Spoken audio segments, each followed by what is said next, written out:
This is CBC Nova Scotia News. Manslaughter sentence. A Yarmouth mother who killed her toddler receives 6 years behind bars. Church reborn. A former West Hants chapel transformed into affordable housing welcomes its first residents. And we'll take you to The Hub, a Dartmouth facility that merges board culture with music and the arts. Rain with mild temperatures and fog patches tonight, and then temperatures tumble throughout the day on Friday. Your full forecast is coming up.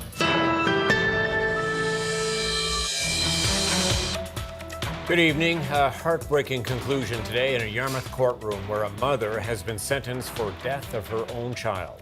It's a case where the judge acknowledged the shocking nature of the violence, and the Crown is calling the case an utter tragedy. The CBC's Francis Willick has the details. A Yarmouth woman has been sentenced to 6 years in prison in the death of her toddler. April Wendy Marie Surratt pleaded guilty in December to manslaughter. It stems from an incident in December 2020. Her 17-month-old son Isaiah was inconsolable and Surratt was feeling overwhelmed.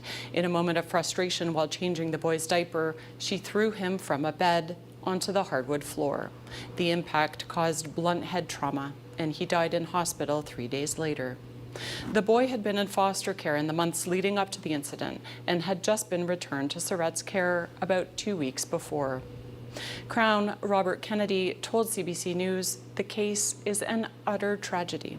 At the time, Ms. Surratt was obviously struggling, emotionally, psychologically, financially, and that we really need to look for the precursors to something like this happening in terms of when someone obviously needs support, give them that support so that we can avoid these types of situations in the future. The sentence of 6 years was a joint recommendation between the Crown and Defence. Judge Mark Scott said a child's death by violence is, by its nature, incredibly shocking. But he said Surratt has shown remorse, she's had no previous criminal record, and she pleaded guilty. Surratt wept in court on Thursday as he addressed her directly, saying he didn't want her to walk away from today's hearing feeling that she's an evil person, but he said her sentence must punish her conduct. Surratt's mother was also in court on Thursday. She says her daughter is not an evil person and was a good mother. Well, a little heartbroken, I guess. I'm heartbroken today. Surratt's lawyer, Tim Peacock, declined an interview. He told the court Surratt has been living with loss and sorrow since the day of Isaiah's death. He said he hopes she will use her time in prison to get counseling and to further her education. Francis Willick, CBC News, Yarmouth. Prime Minister Mark Carney made a major announcement in Halifax today. Canada is now spending roughly 2% of its GDP on national defense. It's a NATO commitment that Canada has not met since the end of the Cold War 3.5 decades ago. For too long, instead of reinforcing your strength, we've relied too heavily on your dedication alone to keep Canadians secure. Well, no more. In the first week of the election campaign, my colleagues and I fought. We committed to pay our women and men in uniform properly and to arm them with the best equipment. And we're getting it done. Carney was announcing new military spending in Atlantic Canada, including money to build new defense facilities along the Halifax waterfront, money for new housing at 12-Wing Shearwater, and a new hangar at CFB Greenwood. The Liberal caucus tabled legislation that would lower the routine screening age for colon cancer from 50 to 45. The party's interim leader says the change would reflect emerging trends of younger people being diagnosed. There are people in the middle of their lives working, raising families, contributing to communities, facing a diagnosis no one expects.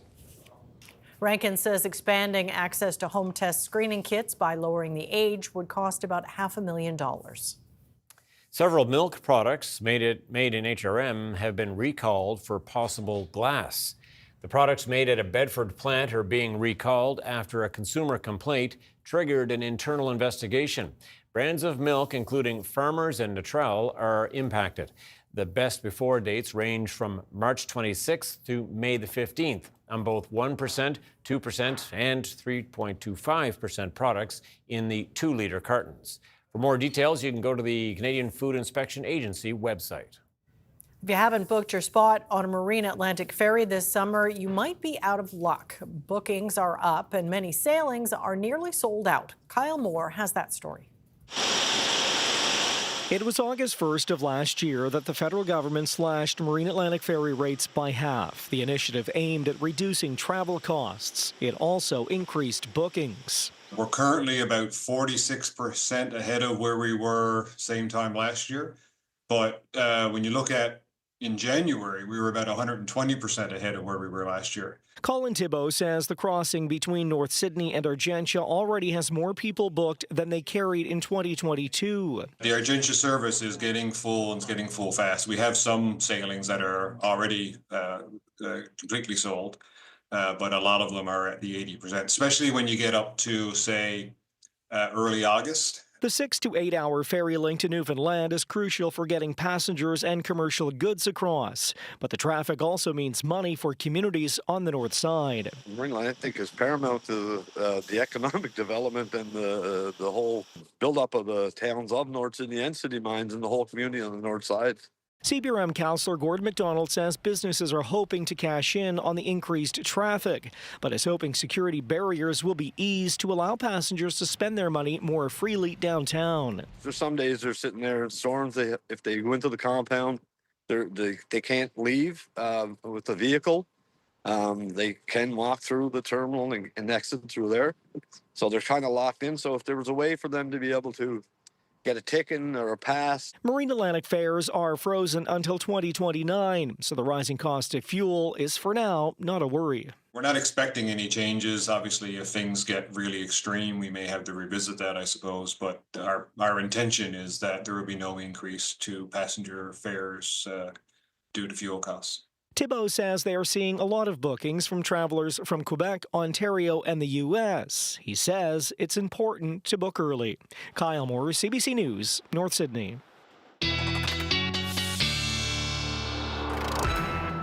And Ryan's here for a quick look at the weather forecast. Yes, cold and rainy. Yeah, at least we did change to rain. Eventually, that wet snow this morning, just damp and bitter, and with the winds. Now, that round of snow and rain pushing its way out this evening.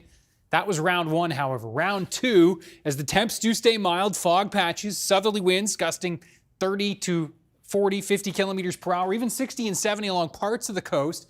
Note that rain fills back in as we move into tomorrow morning. It's a wet and mild start and a windy one, and then that front will come through Friday morning, and so temperatures are going to start to drop. Even by lunchtime, we are at the freezing mark across Northumberland, the Northumberland shore and into Cape Breton.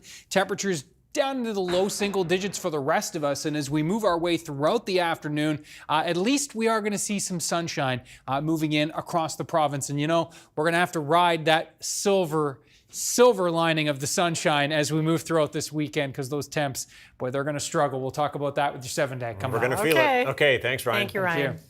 Well, an affordable housing project in West Hants is finally ready for residents. We first told you about the project in the fall of 2024 as demolition was underway. Jane Sponicle has an update. It truly took a village to get this project where it needs to go. And where this affordable housing project needed to go was from this, the former Kempt United Church. Now, 2 years later, to this, a building with 5 brand new 2-bedroom apartments. It's been more work than we anticipated, but it's really good to see the end coming soon. Jeremy and Andrea Parker bought the church with the original goal to provide housing to seniors. Now it's open to everyone. The Parkers say these units are deeply affordable, only $759 a month, heat and lights included. That's made possible thanks to over $1 million total in financing from the federal and provincial governments. This is not putting any food on our table, and it is still not putting any food on our table. But housing is a human right, and we can't do everything. We can't build every unit in Nova Scotia or in West Hants even, but we can do something to address this housing crisis. Jeremy says they were overwhelmed by the demand. There were almost 80 applications for the 5 apartments, which are 25 minutes away from the nearest town of Windsor. There was many different stories, some with housing issues, like they didn't have the places to live right now. A lot of people couch surf nowadays where they're staying with family and friends. That seems to be a very common thing. It also showed us that there's still a huge need for a lot more, even in rural Nova Scotia. The housing crisis is real in Windsor and West Hants as it is anywhere else in the province. Merlin and Debbie Rhines were born and raised in West Hants. They say the fully accessible apartment means they can stay connected to their community. It's been absolutely amazing for me. My mom and my aunt live down the road where we are now, and they're 80 and 85. So to be able to be close enough to still help them and have this is amazing. I don't want to live in town, never have. This is home. This is home. Yeah. I'm a country guy. Merlin and Debbie have been living cramped together in a camper for the last 3 years. She says she looked at every housing option from Cape Breton to Yarmouth. I work part-time. Merle hasn't worked for 20-some years. I feel like I make a good living for our age. We should be able to live half decently comfortable. But I can't pay $1,500 to $2,000 a month and heat and lights and internet on top of that, and buy food, buy the extra stuff he needs for medical, and have a car. There's no way the budget would stretch that far. And every option I've looked at, it's like, what are we gonna do? We can't stay here, and there's nowhere to go. Debbie says this move is life-changing. I feel like I've won the lottery to have a comfortable, warm, accessible home that my husband can be comfortable and function in and do things. I keep threatening him that he has to look after me now, but I'm just glad that he can be mobile. I'll be able to cook again. Yeah, but can you make it taste good? That's the question. Debbie and Merlin are looking forward to cooking together with their family, but more than anything, they're just glad to have a place to call home. Jane Sponigal, CBC News, Somerville. Well, the Hub is a multi-use facility serving a lot of different communities in HRM. It's a place where music and art lessons take place under the same roof as an indoor skate park. Alex Guy takes us there. One of HRM's first indoor skate parks in over 2 decades now sits in Burnside. The Hub first opened its doors to the public back in 2024. Doug Morrison is one of the co-founders. He says this was a much-needed space for the city. It's just been something that I've been passionate about my whole life, working with people, working with kids, skateboarding, music, art, and the dream has always been to have something like this all in one space. It took 25 years to make it happen, but here we are now. And it's not just an inclusive indoor skate park with drop-ins and skate times. There's also a space for bands to practice, an art studio, a space for music lessons, and they host a mix of day, spring, and summer camps for youth. The Hunter siblings, Evie, Rowan, and Callum, were at this year's March Break camp. The 3 have been skating since 2023. They've been coming to the Hub since it opened. It's a really nice community, and Doug is super nice and friendly, and they have Saturday skates every Saturday for family, and they have nice lessons and camps. I think that the Hub is super nice. It's a good vibe, and there's so many things you can do. I just think it's pretty awesome, and I get to come here every night. Well, we come here 4 days a week because it's an awesome place. The Hub's so great, I don't think you could find one thing wrong with it. And you guys want to keep skating? Yeah. Definitely. Mm-hmm. Jake Parker is also a co-founder of the Hub. He says the space being open in the winter, when skating wouldn't be possible outdoors, helps the community. People get to skate year-round, and their talents grow, their skills grow, tricks grow, the community grows, the support that we can give skaters coming up grows, so it's like a win-win. Parker says while the best time to start is at 6 years old for developmental skills, the second best, right now. Doug's taught a 73-year-old, I've taught a 65-year-old, what's your excuse? Come out here, come skateboard, Parker and Morrison hope to grow the Hub in the future. Alex Guy, CBC News, Dartmouth. There's a look at St. Croix. Ryan is up next with a full weather forecast. Do stay with us.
This weather update is brought to you in part by Atlantic Lottery's iGames. Play hundreds of games on the Atlantic Lottery app or at alc.ca. All right, wasn't my favorite day in March, I'm not going to lie. Messy mix, but hey, you know, at least it warmed up a little bit. Yes, it is a cold, though, that gets into your bones, and it's going to get worse, right? Yeah, for sure. My feet got wet on the way to work. They were wet all day. It was not pleasant. And yeah, as we look ahead, I mean, we're talking about more wet weather tonight, but then we're going to all aboard the sunshine train, and we'll ride that through the weekend. Positive spin. With our coats on. Because it is going to be pretty chilly. Yeah, for sure. We're looking for positives here. And the sun, of course, is a big one. Yep. For sure. So have a look first at our webcam shot. This is the Fundy Discovery site. Actually, when I loaded this up a few minutes ago, we could actually see even a couple of breaks of sun through here, especially across Cumberland County and into Colchester this afternoon. Digby County had a little bit of sun as well. Yeah, it looks, I mean, obviously things have clouded up a little bit here now. And as we look at those temperatures, we're at least mild. It's 8 degrees at Greenwood. That's our hot spot right now. 5 degrees at Amherst. 2 degrees at Cheticamp, 0 at Ingonish Beach. That warmer air continues to push in for you folks across Cape Breton, and those temperatures will rise over the next few hours. And those southerly winds that have been pushing in today, sustained in the 20, 30 kilometer per hour range. We're seeing some gusts in the 30 to 40 range. As the front starts to approach tonight, the winds are going to strengthen. We're looking at gusts overnight tonight near 50 kilometers per hour. Some gusts 60 to 70 along parts of the coast. And there's the front, which is again draped over Cape Breton. Still seeing some snow over the, at last check, over the Highlands, just starting to pull away. And it looks like that rain's starting to pull away from Sydney over the last couple of minutes and backing things out. This is the rain along the cold front that we're going to be watching moving in overnight tonight, and then a little bit of snow on the northern edge of that as that colder air charges in across the province. We are not alone in waiting for spring. As you can see, temperatures -8 in Calgary, -9 in Regina, -8 in Winnipeg, 8 on the plus side in Toronto, but they're set to drop as well as that frontal boundary moves through. Rainfall outlook, this is additional rainfall tonight and into Friday. We already picked up around 5 to 15 millimeters of rain, the highest amounts along the Atlantic coastline. We're looking at a more widespread 5 to 15 millimeters for tonight, and that will perhaps be a little bit more for you folks in Cape Breton, where we could see 10 to 20 millimeters. Note the timeline of this. We've got some showers later this evening. The rain comes in, and then rain steady to even heavy at times overnight tonight as that front does come through. The winds go from southwesterly to northwesterly, and that rain is going to indeed mix back to a few flakes. Now, the good news is that as that front moves through, most of the precip will have moved out before the temperatures have time to drop. So we're not looking at a lot of accumulation, but we could see some wet flakes and a little dusting there across the north of the province. So yes, starting the morning in the 5 to 8 degree range. By the time we get to the noon hour, we're already at the freezing mark in the northeast. We're into the low single digits in most cases in through the southwest. And as we move into the afternoon, those temps will continue to basically stall there through the northeast. Will fall into tomorrow evening. And yeah, we're really going to tumble as we move into Friday night and Saturday. So there are your highs. And again, those northwest winds tomorrow gusting 40 to 50 kilometers per hour behind the front, but the sunshine. For Saturday, we're going to be seeing a northerly wind. Temperatures notably cooler in the northeast. We're closer to the freezing mark, at least in the southwest. This is also where we'll see more in the way of sunshine across the southwest of the province on Saturday. Cloudy with sunny periods here in the northeast. A system passing just off to our south. High pressure in firm control into Sunday. The winds lighter on Sunday. That will allow temperatures to warm up a little bit more, but still struggling around -2 to +2 on Sunday under a mix of sun and cloud. We've got another system coming in on Monday. That looks like perhaps kind of similar to what we had this week a couple of times, with some snow in the morning, changing over to showers and rain into the afternoon as temperatures rise. That system clears out. A messy mix for April Fools, perhaps fittingly so, Tom and Amy. It does look like Easter weekend and into the first full week of April that may be getting back to a little more spring-like. That's very good to news. look forward to. Okay, Yeah. Thanks so much, Ryan. Thank you, Ryan. Thank you.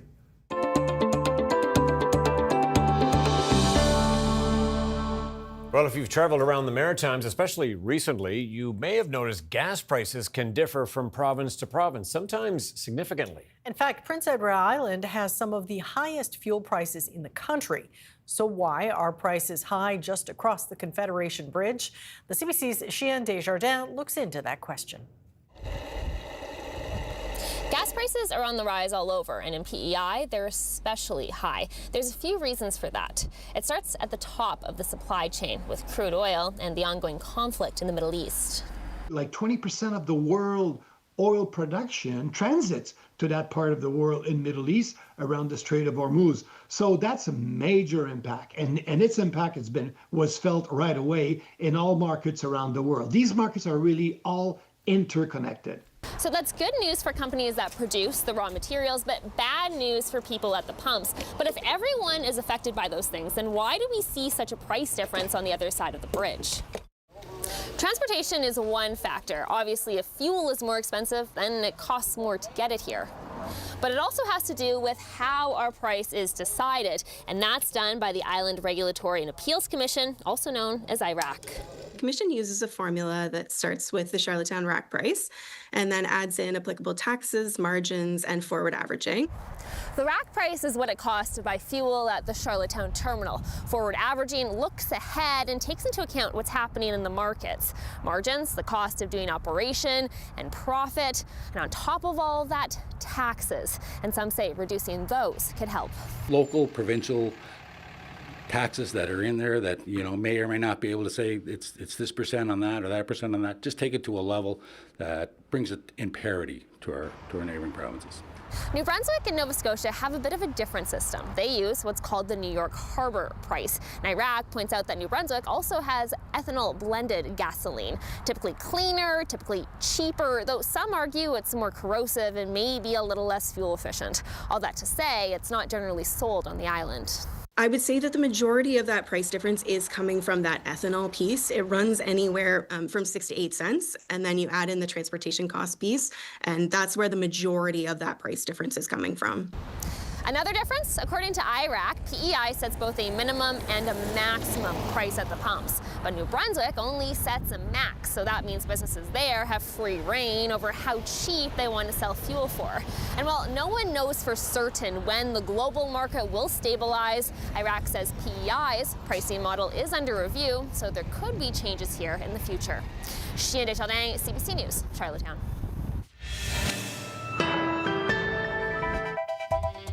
Coming up, what Ottawa's recent increase in allowable Elver quota means for Nova Scotia.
Ottawa is increasing the total allowable catch, or TAC, for Elvers by 22% this year.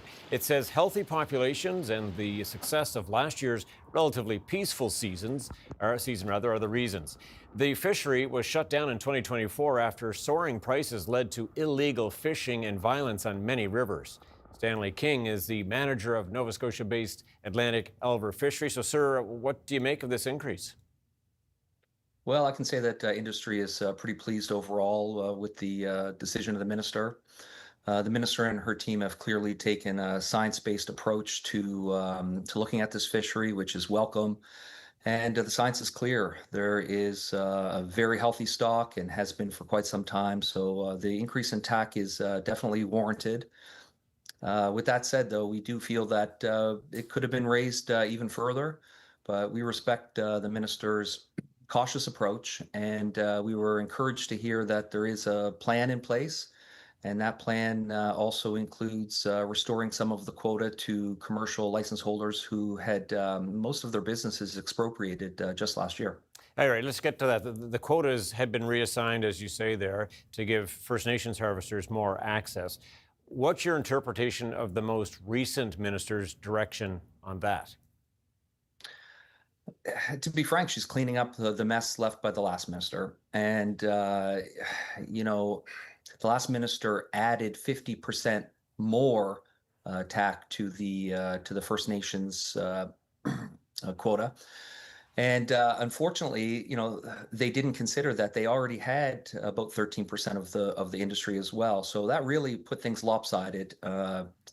About 63% of the quota as of last year was held by First Nations, and you know, the pioneers of the industry were down to about 30 some odd percent. So the minister has recognized that imbalance and recognized the good signals from science. So she's trying her best to right the ship, and we applaud her for that. Fisheries has been quoted as saying it'll be about 55% of the quota going to the 700 First Nations harvesters, and the commercial fishers will catch the remaining 45% this year. If those numbers are accurate, do you think that that alone will help bring more peace to the fishery?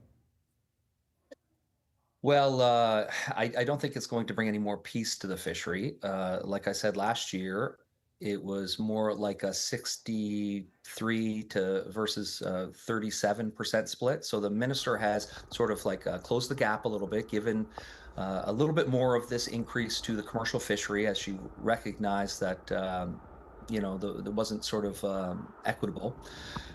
So I don't think that the TAC increase is going to actually make the fishery any safer or more stable. I think that is a job that lands squarely in the camp of enforcement, and that's where we need the most work. Yeah, I mean, the Federal Fisheries has been quoted as saying it's likely to see lower levels of unauthorized harvesting this year. Seems you'd be suggesting maybe that may not be the case. But how confident are you that the necessary enforcement will be there?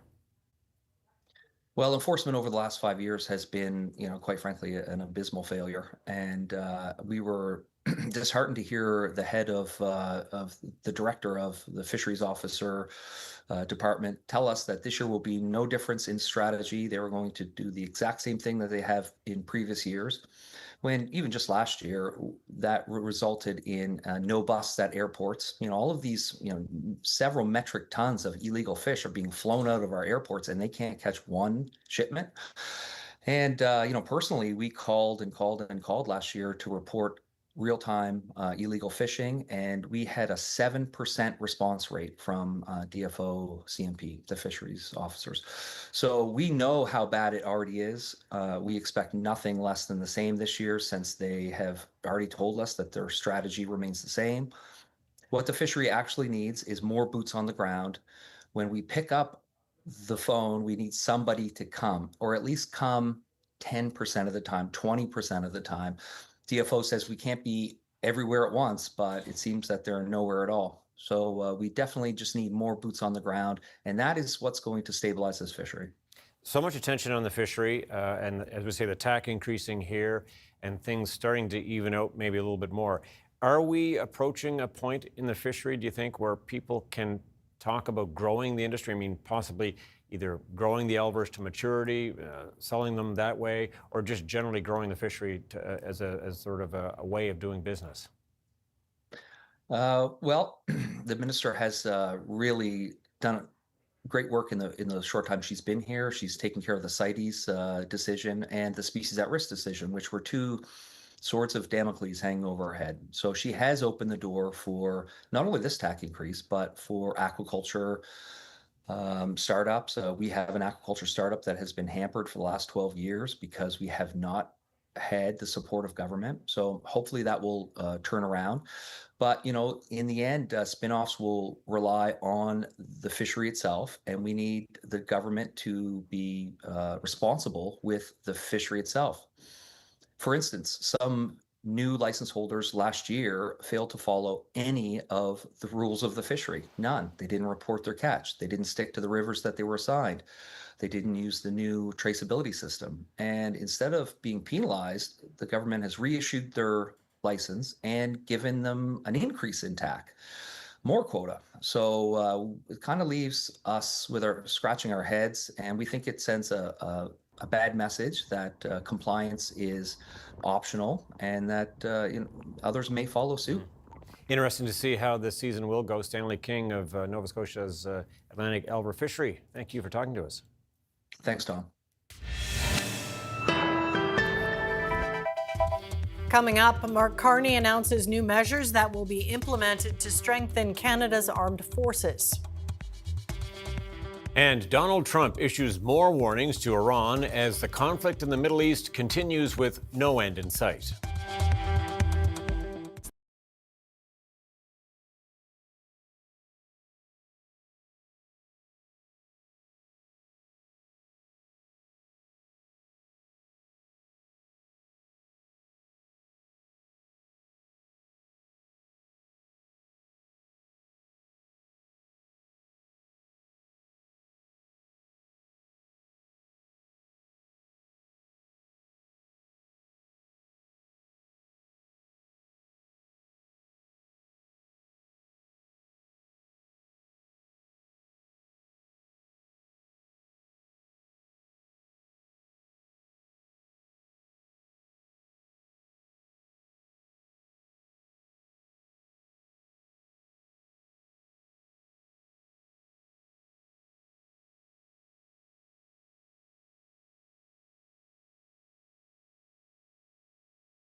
Welcome back. As we mentioned earlier, NATO says Canada is now spending roughly 2% of GDP on national defense. It's a NATO commitment Canada has not met since the end of the Cold War 3.5 decades ago.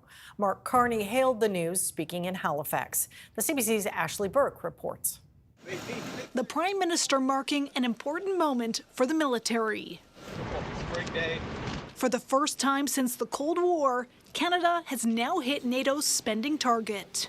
This is the beginning of a new era for Canada's defence. The Prime Minister says he kept his promise to spend more than $60 billion. The largest year-on-year increase in defence investment in generations.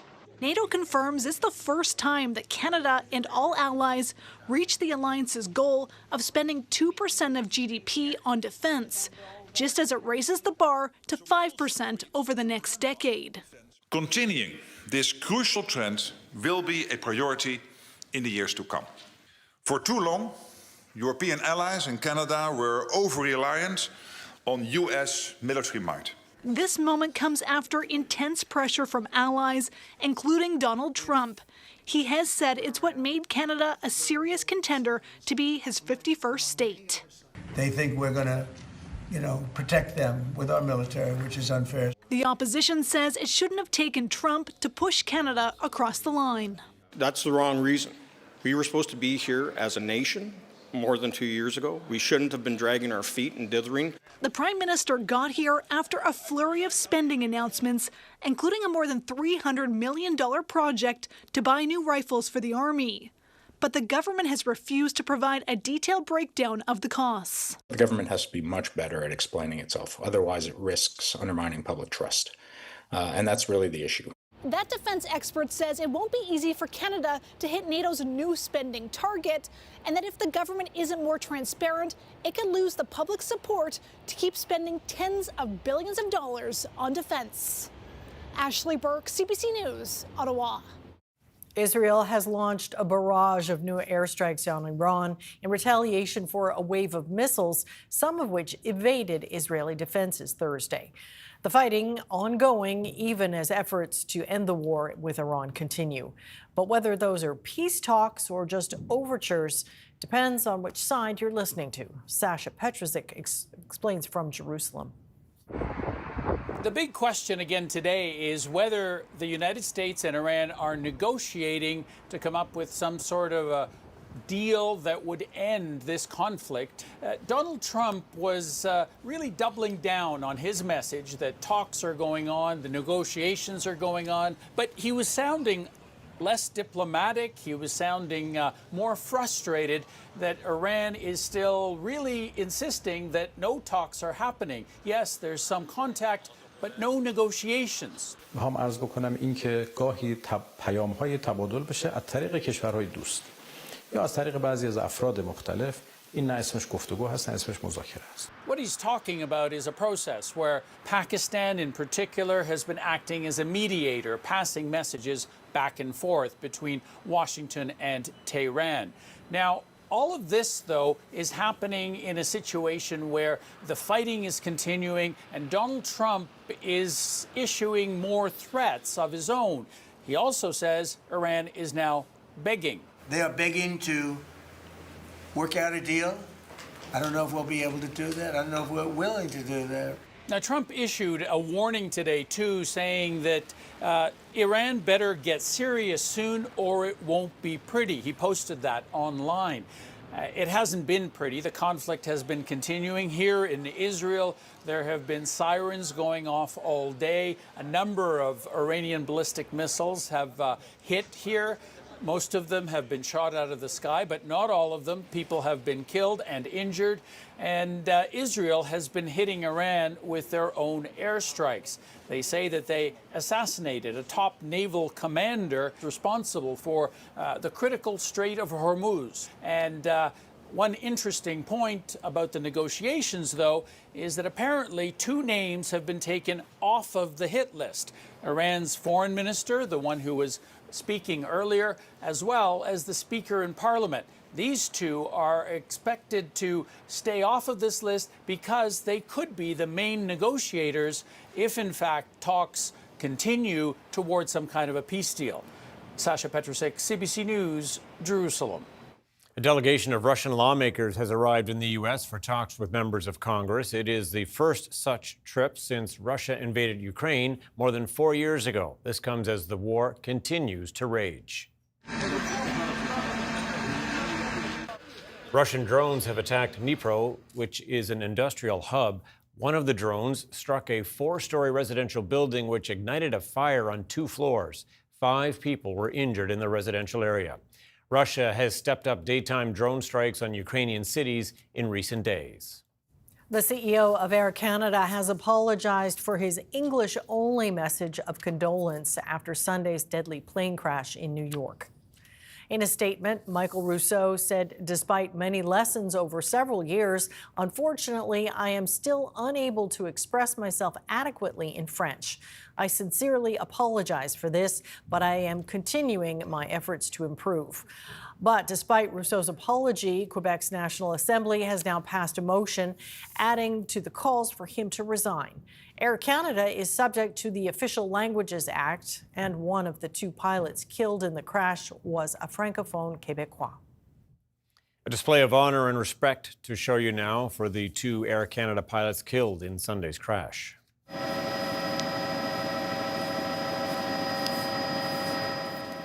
Two hearses arrived at an airport in New Jersey where dozens of Air Canada pilots and some family members paid their respects. 30-year-old Antoine Ferry from Coteau-du-Lac, Quebec, was captaining the jet when it crashed into a fire truck on a runway at LaGuardia Airport. Mackenzie Gunther of Ontario was the first officer. The plane has now been removed from the tarmac and the runway reopened. The International Olympic Committee has banned transgender athletes from women's events. The new policy will require athletes to undergo genetic testing to determine if they are eligible to compete. The CBC's Karen Pauls has the details. No, it's gone out the back door. Laurel Hubbard was the first openly transgender woman to compete in the Olympic Games. She didn't win a medal. At the 2024 Paris Olympics, 2 boxers competing in the female categories both won gold in their weight classes. Neither are transgender and both have always competed as female, but a year earlier they were banned from the World Championships over a gender eligibility test. One of the things that we like to see, especially in sport, is fair and equal treatment of everyone on that field of play. Now, a new IOC policy says eligibility for any female category is limited to biological females, determined by a mandatory one-time gene test. But at the Olympic Games, as you know, the smallest little bit of an advantage can be what makes you a gold medalist or not. Take, for example, Caster Semenya, who has higher than average levels of testosterone for a woman and has won 2 Olympic gold medals. While there are exceptions for athletes with rare sex development disorders, most will also be banned. I think you really do need to have a sport by sport and frankly athlete by athlete process, and I think that would be fairer. Last year, the Alberta government banned transgender girls from participating in amateur female sports. It applauds the IOC's move. I'm glad that International Olympic Committee follows Alberta's lead to protecting females in sport, to keep sport fair, safe, and accessible. With this executive order, the war on women's sports is over.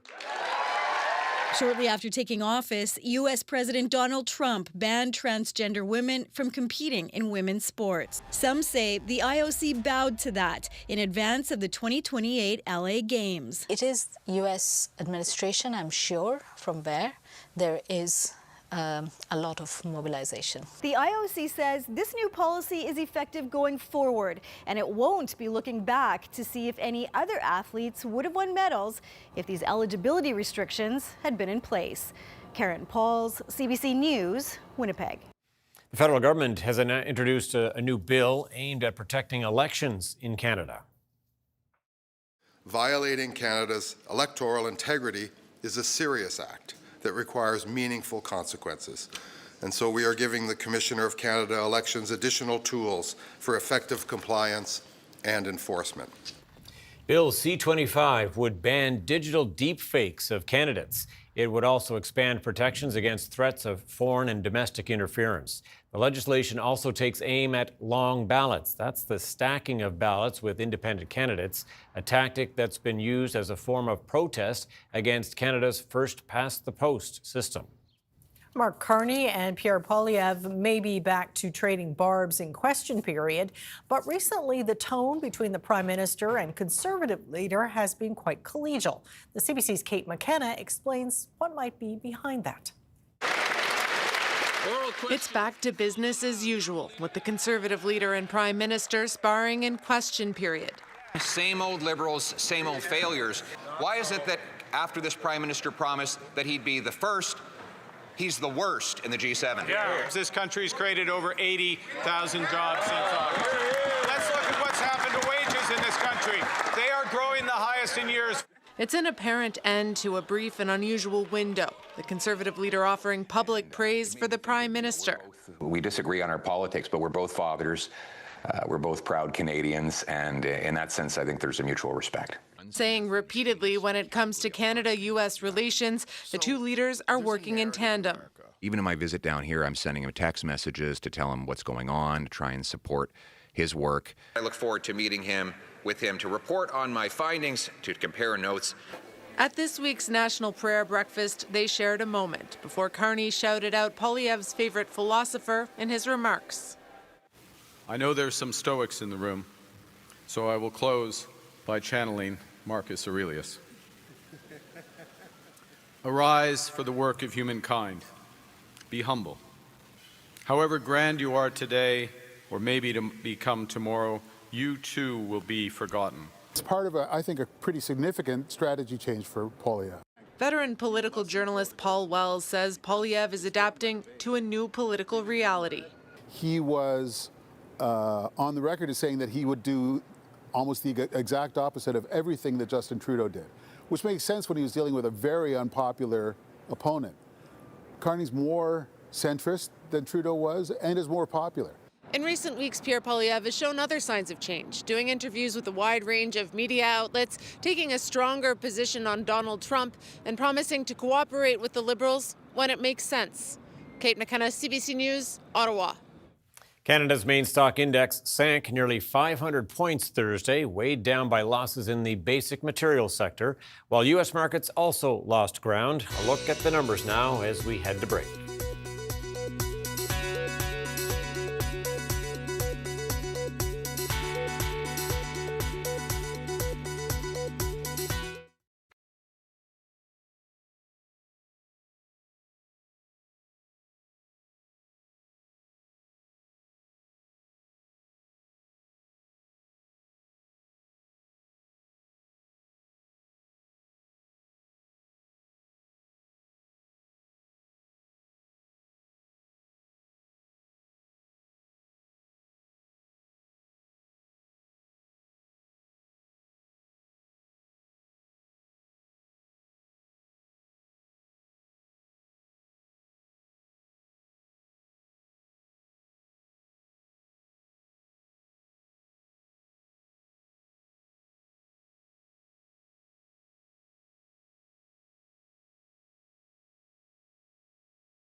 This weather update is brought to you in part by Atlantic Lottery's iGames. Play hundreds of games on the Atlantic Lottery app or at alc.ca. Yeah, not the nicest day for pictures, weather-wise in Nova Scotia, that's for sure. Yeah, no, dreary, right? We're digging into the archives. Oh, Okay, good. Yeah. Again with the silver lining Yeah, and cheering everybody up, right? That's right. Something bright. Something bright. Okay, That's good. right. We're riding that sunshine train as we set into the weekend. Have a look at our picture. And this one from Michelle. We're zooming in on Littlebrook, Digby County, and a beautiful shot here Very nice. overlooking St. Mary's Bay. And yes, Michelle, thank you so much for that. Beautiful indeed. And we're going to be seeing lots of sun over the next few days. We'll look at the wet weather tonight. You can see the temps staying very mild. 5, 6, 7 degrees, periods of rain, another 5 to 15 millimeters. Excuse me, we'll see some wet flurries on the northern edge of this system as it does move out. Winds shifting to northerly as we move throughout the late overnight, early tomorrow. And so we go from 5 to 8 degrees in the morning. By lunchtime, we're down to the freezing mark in the northeast, low single digits in the southwest. But yes, the sun will break through. Northwest winds, gusting 40 to 50 kilometers per hour. Saturday, that is, there's not much way to sugarcoat that other than to say that the sun is going to be nice and it will be in the mix. A little cloudier toward the northeast where it will be cooler. And then, as you can see, into Sunday, high pressure moving in from the west will keep things calm and bright. And yes, as we look ahead into next week, it still looks like temperatures will struggle. Maybe a messy mix for April Fool's Day. As I just posted on my Facebook page, it looks like Easter weekend and the week following that, maybe at least back closer to seasonal, sustained. We'll take that. All right, Yeah. thanks, Ryan. Well, a dog in Australia is being hailed as a very good boy and even a hero. This is Bear, an 11-year-old Australian coolie. He is retiring as a koala rescue dog. That was his actual job. Well, he is credited with saving the lives of more than 100 koalas trapped by bushfires. He was actually one of the first dogs in the country to be trained to do just that. Now, after a decade of service, he's taking a well-deserved break. His handler says he's moving on to a quieter life on the Gold Coast. That's pretty nice. Happy Sounds retirement. awesome. That's it for us tonight. Thanks so much for watching. We'll see you next time. Good night. Good night.